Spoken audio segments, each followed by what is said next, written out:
DCC ಬ್ಯಾಂಕ್ನ ಅಧ್ಯಕ್ಷರು ಆ ಸಂದರ್ಭದಲ್ಲಿ ಯಾಕೆ ದಾಳಿ ಆಗ್ತದೆ?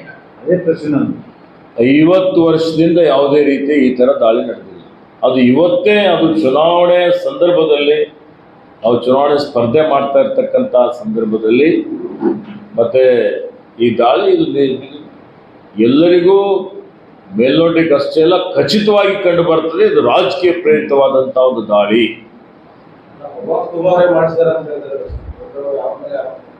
ಹೌದು, ಮತ್ತು ಯಾರಿದ್ದಾರೆ? ಕೇಂದ್ರ ಸಚಿವರು ಯಾರಿದ್ದಾರೆ? ಯಾರಿವತ್ತು ಸೋಲಿನ ಭೀತಿಯಿಂದ, ಭಯದಿಂದ, ಹತಾಶ ಮನೋಭಾವನೆಯಿಂದ, ಹೀಗಾಗಿ ನೇರವಾಗಿ ಏನೂ ಮಾಡಲಿಕ್ಕೆ ಆಗೋದಿಲ್ಲ ಅಂತ ಹೇಳಿದ್ರೆ ಪರೋಕ್ಷವಾಗಿ ಏನಾದರೂ ಇವತ್ತು IT ಒತ್ತಡ ತರಬೇಕು ಅಂತ ಹೇಳಿ ಆ ಮನಸ್ಸಿನಲ್ಲಿ ಇಟ್ಕೊಂಡು ಈ ರೀತಿಯಲ್ಲಿ ಇವತ್ತು ಅಧಿಕಾರ ದುರ್ಬಳಕೆ ಮಾಡ್ತಾ ಇರತಕ್ಕಂಥದ್ದು ಇದು ಪ್ರಜಾಪ್ರಭುತ್ವಕ್ಕೆ ಮಾರಕ.